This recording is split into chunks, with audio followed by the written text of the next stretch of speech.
Nostradamus. You must have heard of that name. The famous prophet, the one who predicts the future. If you're looking for proof of his predictions, or if it's real or not, you've come to the right place. What's in a word? What's in a name? Why do people become well known? Is it law of attraction? Love wins every time. Look at his name, Nostradamus. It has a special meaning. Nostra and Damus. This is a meaning of our divine feminine. Nostra is our, Damus, divine feminine, woman, lady. Did Michel Nostradamus even know the meaning of his own last name? He probably did. His foremothers and forefathers absolutely did. Because there was something they were chasing. He and his ancestors know that all roads led to Egypt. Can you see the forest through the trees? If not, we're going to try and help you get there. So pay attention. Try not to get squirreled. Like the movie First 50 Dates, soon you will realize it's time to come out of your spiritual Alzheimer's. To wake up one day and remember who you really are. Nostradamus' family was trying to tell you something, Lucy.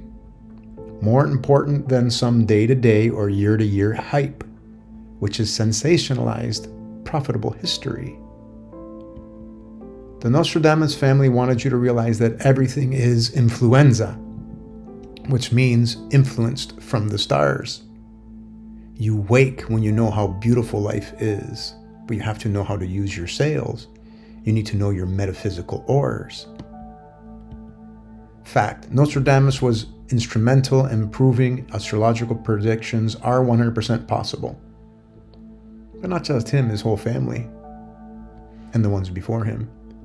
So much so that after he left the visible, 16 years later in 1582, the Vatican changed the prophecy potential, knowingly or not, by adding 10 days to the calendar. That kind of screwed things up for people who want to do prophecy.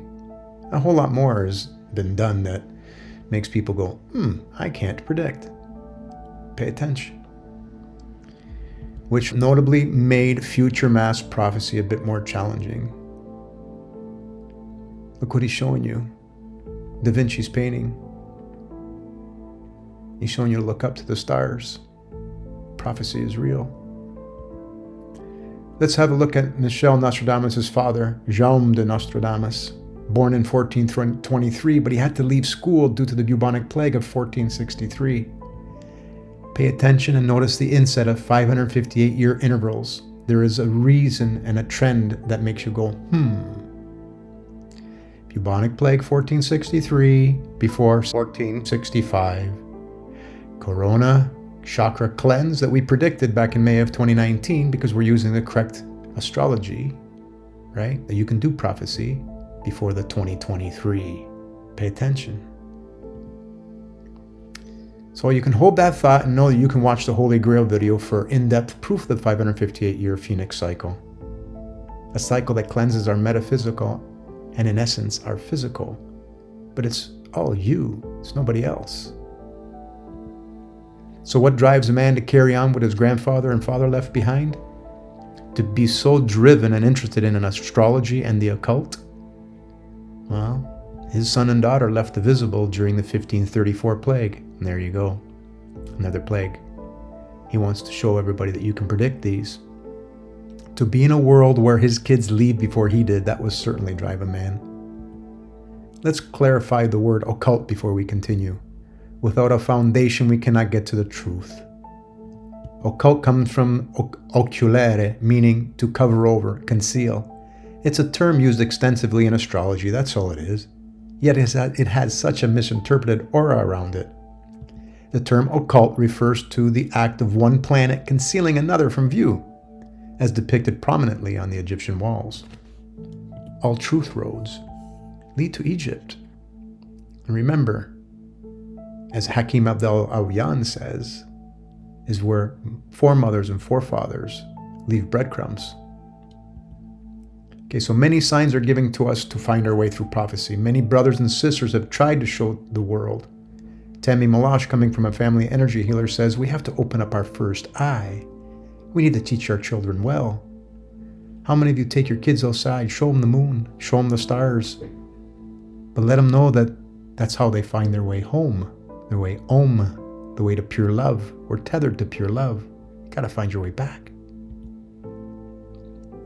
So if prophecy is factual, then who were these great ones that knew how to do it?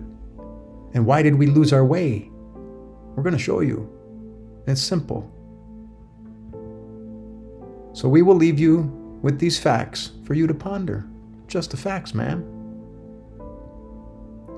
With so many astrologers out there today, it seems that no one is able to make accurate prophecies. Does it mean it can't be done?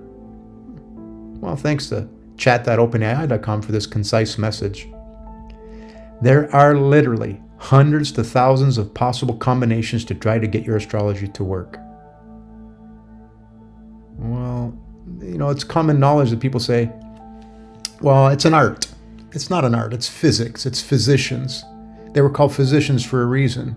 They know the physics of the stars and the way it affected the body. And we're going to show you some examples. So if there's no consensus, how on earth are you going to make a prophecy? It's got to be more simple than this.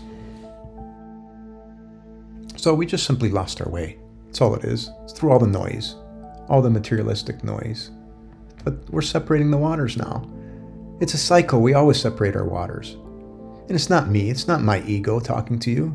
This is a whole bunch of people that did great things to lead us to get together so that we can part through the noise. So it's just us coming back together as one.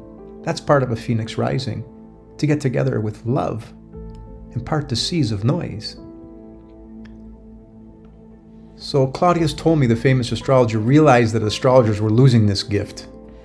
There is a shift that happens with the seasons amongst the stars, as different constellations become more visible at the same time of year. That's really important. Ptolemy knew this, but did Michel Nostradamus? I'm sure his roots did, and it's buried within him, and today we're using his breadcrumbs to help solve the mystery of prophecy, if it's real or not. Oh, it's real, all right. The much-needed adjustment that corrects for this error that we're currently using today is called precession. Tropical astrology, which was originally corrected by Ptolemy in the 2nd century AD to restore the accuracy of prophecy, well, tropical still persists today, despite still holding this monumental and grave error. That's correct, folks. It's not my ego talking, it's truth. If you put down your pen and your paper and take a thought and say, maybe I just gotta look, let me just go look. The incorrect use of tropical is a rabbit hole. You have to come out. We're going to show you the reasons why. So the Ptolemies were very prominent in Egypt and kept prophecy and astrology alive from 305 BC through the very important 558-year Phoenix Rising in 209 BC. And then the last Ptolemy, when he left the visible in 168 AD. The Ptolemies influenced the cycle of prophecy almost 500 years. They weren't measuring the stars for no reason. It wasn't for eclipses. It was from the return of Mary, Mictecowatl, White Buffalo Calf Woman, whatever you want to call her, Isis, Virgin Mary. It's her return. Eris. And we're going to talk about the Ephemeris. So before we get back to Nostradamus, let's see what AI has to say about some recent famous astrologers so we can look to see where they were looking. There are a few good ones in the past, but let's have a look at the most recent in the list, Dane Rudya, and his analysis of Benito Mussolini. Oh my God, Mussolini, right? We won't get into the detail, but just know that with the incorrect markings and shortage of luminaries, important luminaries like Ceres and Juno, much more can be said about Mussolini's chart. So we redid Mussolini's chart. The Sun and Mercury is loaded with Akashic record in sextile aspect, with Ceres the harvester, Saturn father time, Juno the earthen mother, which is Mary Magdalene, which is Nephthys, and the watchful eye of the moon. Look at that alignment. Mussolini was getting karma. He was meant to see a lot of people leaving the visible, but those people that were leaving the visible were their own karma. It's in their chart, folks.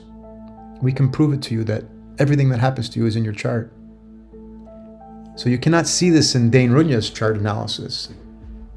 You can speculate to make it fit, but Ceres and Saturn, you need to include so you can identify it with the vast majority of the population and why everybody else was leaving. There is only one setting which was brilliantly left by us on the Dendra Zodiac.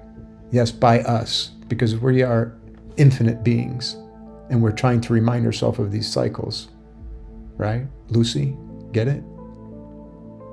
So on the Dendra Zodiac, on the ceiling of the Hathor temple in Egypt, this depicts the Alpha, the Aries, the Arise, the Headless One, getting the third eye, getting enlightenment. And Revelation 12:1 just happened there at 0 point Aries, Arise, which is Alpha and Eris. So we're currently upon a Ephesic rising and we're all getting enlightenment. Do you feel the enlightenment? So it also displays the Set, the Libra, the Omega. Everybody's heard of Libra, but what are you weighing? What are the scales doing? They're weighing your heart as light as a feather. We have a slide for that. So this is on the cross.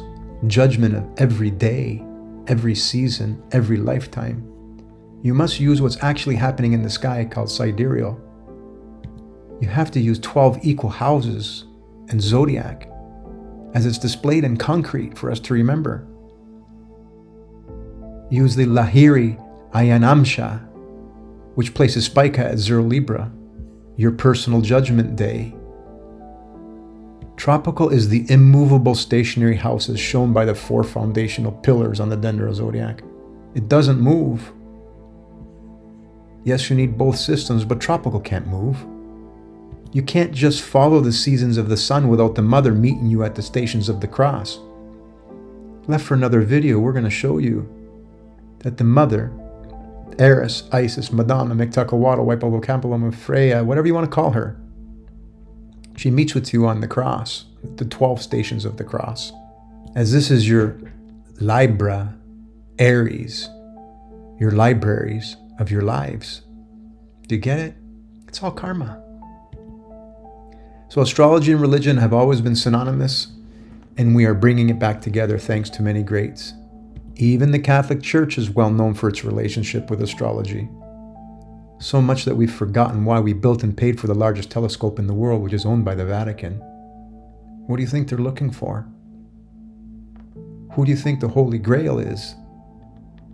It's not something physical. It's a cycle. It's a cycle that the lost sheep. Nostradamus' family was but one of the families whose attempts to convince the public that prophecy and astrology were 100% real. Well, it is. We'll show you some proof. So it matters not what his predictions were. What matters is if everything that happens to you is influenced by the stars. And it is. No one can deny the moon raises the tides, and you're made of 100% water. So you are affected not only by the moon. The moon is incandescent light compared to the stars. The stars are like lasers. They're point source. They're very strong. And they animate you. So this is an ephemeris from Jonas Stoffler, which was prominent during Nostradamus' time. So let's take a little quick look here to see if Nostradamus was using the right thing. This actually proved that Nostradamus' predictions, although they have some merits, they lacked precision and could not have been used for foundational learning or mass prophecy or mass exodus or mass leaving the visible, however you want to call it. Again, this ephemeris was not using the corrected version by Ptolemy and contains the modern error called tropical. So on January the 11th, Januarius, on the 11th, they're saying it's Aquarius. That's not what was in the sky at the time. It was at Capricorn, 13-degree Capricorn. That's what January 11th was. So we know that, unfortunately, Nostradamus wasn't using the correct ephemeris. In the book Gutenberg's Gift, it shows an improperly calculated ephemeris. In this image, the 1582 book is intentionally open to the October, where the Vatican added 10 days to the calendar. Let's have a look, shall we? See if they're using the correct settings. What do you think? You can clearly see that they were using tropical and some other house system, and therefore were not using what's actually in the sky. The sun was in Virgo, exactly aligned Spica on October 1st, and then they added 10 days on the October 4th. Interesting, eh? Were they hiding the fact that the sun was dying on the cross? You can only know this if you're using sidereal, what's actually happening in the sky. If you use the only one proper setting, you will see that the historic sun dies on the cross. As shown here, in 31 AD, there's many scholars that will tell you that the sun died on the cross in 31 AD. Well, they're talking about the physical, this sun. You can see both Marys, you can see Mercury, both suns, and Spica. This is where the sun dies on the cross with both Marys. In 1582, were they trying to hide the return of Eris using a botched Ephemeris? Get it? Look at the word. Ephemeris, to look for Eris. They're waiting for the Phoenix Rising to return. And we're on it now. We're finishing Revelation, folks. Another example, clearly Ephemeris of Regiomontanus for the year 1473 was also tropical and therefore not foundational for prophecy outside of some localized events based on moon phases and eclipses. These are nowhere near enough for medical astrology, let alone mass prophecy, mass karmic exodus, aka mass leaving the visible. Back to NostraDamus and his book, Les Prophéties. The Prophecies is a collection of prophecies written by Michel, the first edition which appeared in 1555. His most famous work is a collection of poems, quatrains, united in 10 sets of verses, centuries of 100 quatrains each. Here is AI's top 5 NostraDamus' predictions that people have thought to have manifested. We're not going to go through these, but do know that he speaks of a greater prophecy than these depicted here. Not only did Nostradamus not have the tools for most of these events, he was after the mass exodus, which he knew was real, his family's been a part of. Now keep in mind, the Vatican, the Church, uses astrology and has the largest telescope in the world, and has consistently been dealing with politics and setting a stage, playing with the calendar, and hiding precession. Sells pharmaceuticals based on astrology, astrological events that we predicted this one before they came out with it. Remember, Ptolemy's the ones who created the most accurate star map still used to this day. It's interesting to note that the Almagest was discovered in a library in 1461, not only 5 years prior to the 1465 Phoenix Rising, the return of Eris at 0 point Aries, Arise, the Alpha and Eris. It went out to print in 1515. And then in 1582, the great calendar games played by the Vatican. Quite an interesting set of time coincidences. Is astrology woo-woo? Well, the caption here is, how does this strike you? Today we're going to show you some more examples, bar none, that astrology is not woo-woo. Like the Bible, it's been misinterpreted, but still has awesome breadcrumbs left from our foremothers and forefathers. I learned from some great people, and including some spiritual guidance and off the Egyptian walls to do it properly. So we'll show you the effects of Ceres and Neptune. Ceres is harvest and Neptune is energy, lightning bolts, electricity, shocks. So the following 3 people I'm going to show you have been hit by lightning. All right. So we're going to show you first Martha Stewart. Martha Stewart gained success through a variety of business ventures encompassing publishing, broadcasting, merchandising, and e-commerce. Her second career was a stockbroker. Having to do a lot of money, right? Material world. During an appearance on Ellen DeGeneres' show, Martha Stewart revealed she's been struck by lightning 3 times. She said the feeling of getting struck is horrible, but she was able to make light of it, saying, I just attract electricity. I am so powerful. No, they're signs.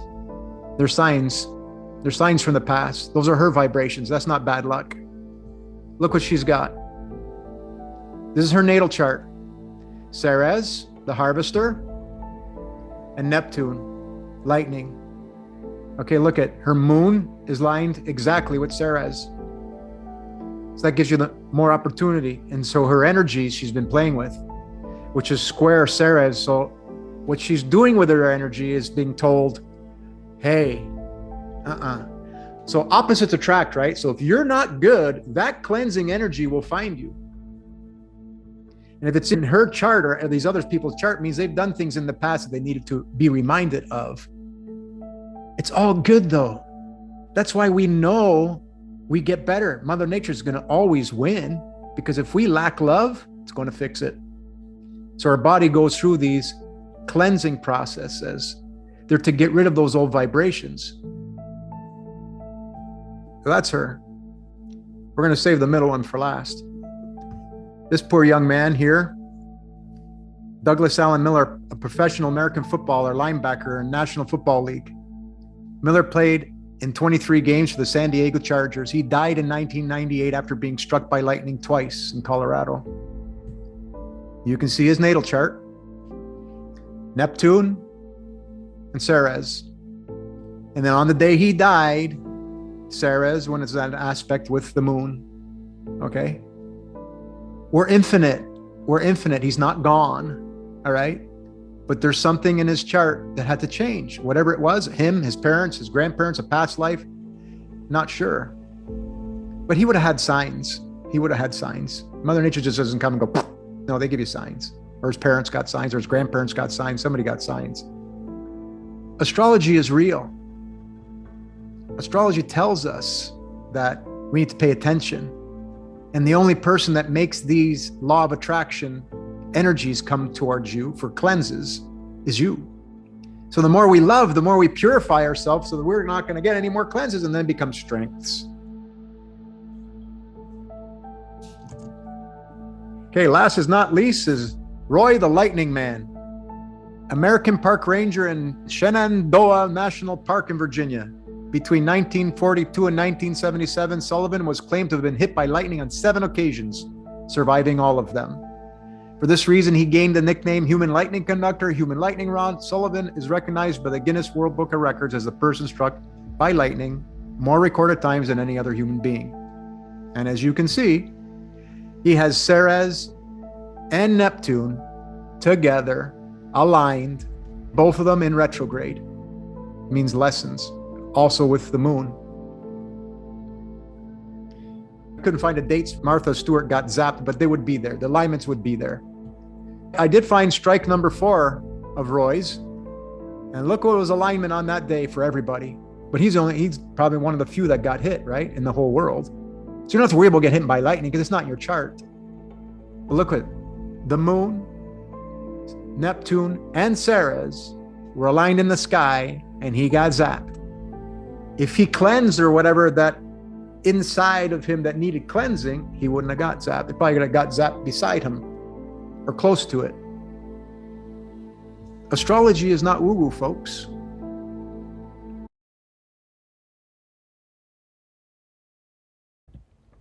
Here's some personal post-prophecy. This is how astrology works. This 17-year-old girl was sucked out of an airplane, spiraled downward while still attached to her seat. She passed out while falling and awoke in a Peruvian rainforest. There is much karma to be noted on her chart, but it's good karma.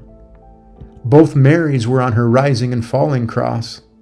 The black moon, deep spiritual signs, and Ceres the harvester were at play, as well as her wings, Icarus, on the midheaven. There's a scene on the Egyptian walls that matches what she's going through here. This is instant leaving the visible and reincarnating. This is beautiful, folks. This is all in her chart. We don't have wars. We have mass karma. Everyone who leaves the visible, it's in their chart. Again, the Egyptians, us, we left those messages on the walls to learn to avoid the not good karma.